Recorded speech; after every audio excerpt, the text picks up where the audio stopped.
to the screen that other characters can't. Yes. Oh, so it looks like we're getting to the phase of DQs coming through. Delicious. You knew they were coming. Yeah. Anyway, here we go. We're gonna have Toon Link. By the way, I love. Everyone says they hate Toon Link's character art in this game. I love it.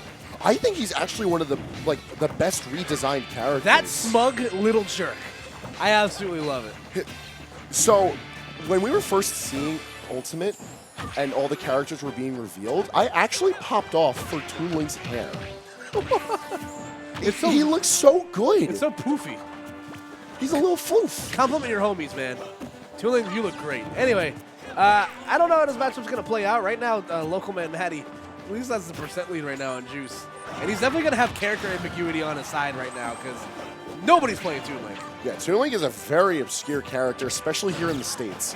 So, like, even in the grand scheme of Tri-State, we do not see this character. And I feel like the fact that he's a lighter target, smaller target, it's going to be more difficult for Juice to force Toon Link to enter the cutscene. But he's going to have to do it with one less stock. Excellent start for Matty. Yeah, the Falco cinematic universe off to a rough start right there. That was like Iron Man 2. Honestly, it was looking like an Incredible Hulk kind of stock. Oh, no. Don't do it, man. Oh, sheesh. If I was LocalmanMatty, I would have just gone for the jugular right there. Just end it all at 0? Yeah, man. Respect. Now, I feel like while Falco sees a lot of praise for his excellent combo game and never really struggling to kill, as showcased by Juice here, I feel like this is a matchup where you really get to see Falco's ledge pressure shine. Yes. Between Laser being like completely non-committal, pressuring any type of option from the ledge from a distance, and then also being able to trap with down tilt, anything involving jab. Like, there's a lot that Juice is going to be able to do for locking down Matty at the ledge. He just needs to get him there first. Yeah, absolutely. And it looks like Juice, you know, he's slowly trying to figure it out right now. I think Toon Link just kind of floats like a bag in the air. Like, that's always been Toon Link's kind of awkward X factor is that, you know, if a combo works on a character, the window is probably either A, very small on Toon Link, or just doesn't flat up, just doesn't work. So I feel like Matty's definitely kind of has that on his side right now. He's continuing to put the hurt on one of the best players in the bracket right now, Hangman.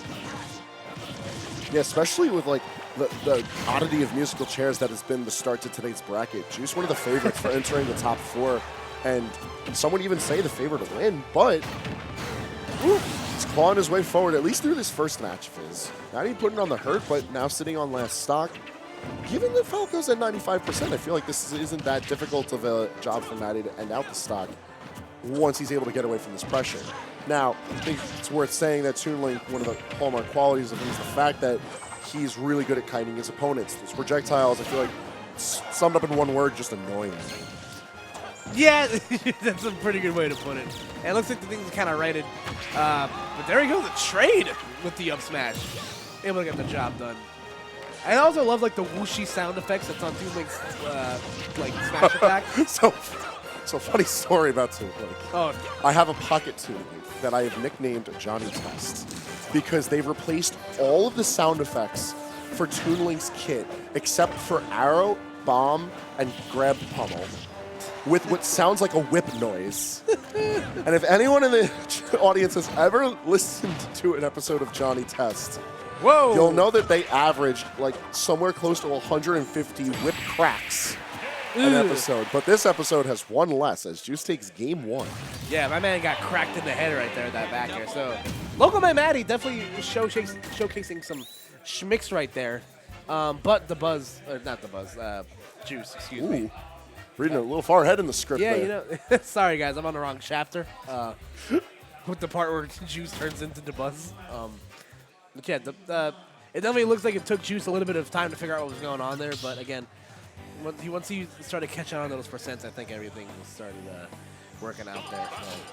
Now, game 2 taking us over to Smashville, I feel like the tighter in space might be a little bit more difficult for Falco to run away from.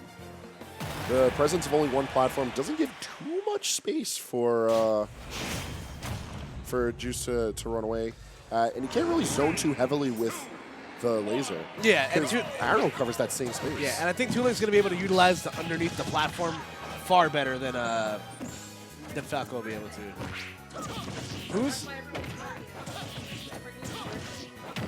We've just been informed that it is Pringle's birthday. Happy birthday, Bergen. I'd like to inform the audience, I have no idea who that is. Same, bro. Happy birthday.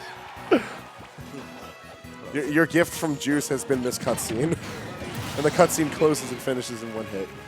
So now, Matty, much more rough start to game 2. Things looking pretty good for Juice. Trying to start the juggle on Falco, I feel like it's not the easiest of things to do, especially when you're playing off the back heels so heavily. Yeah, and again, he's just utilizing the lower ground of that platform so well, because Juice can't land on top of him for free. Okay, able to get the up tilt. Now can see how he can use a juggle situation. He's only really getting like these tit-for-tat shots in on Juice. Meanwhile, Juice is making his hits count now. This is what we were really missing out of game 1 was the long-winded combos from Falco. And it leads interesting thought to the character, because like if he doesn't have that combo game, what does he really have? Like Juice managed to go in for the trades, but game 1 was really close. Meanwhile here, Juice has very firm control over Whoa! Yeah, like even when Matty gets up to like the really solid start, Juice is able to right the ship, that down air to the back air, comboing nicely. And there we go, catching the tether recovery. That is so huge against edge-guarding tether characters. You know, and Juice having the wherewithal, knowing that forward air is going to cover a lot of space in front of him, able to drag down and go up big time here in the second game. It's that notion of covering like where the character is going to go instead of where they are, especially because Toon has a very fast tether recovery. But nonetheless, it's Matty who's trying to pick himself back up now, still struggling to take off this first stock from Juice. Ooh, Juice gonna 3-stock him. He might. He's looking for it. Okay, getting poked through with the Firebird. Yeah, everything's just operating on every cylinder right here for Juice. Oh, smooth criminal. The drag down into the up tilt once again, and that back air, one of Falco's best moves in his kit, even when he was a terrible character in Smash 4.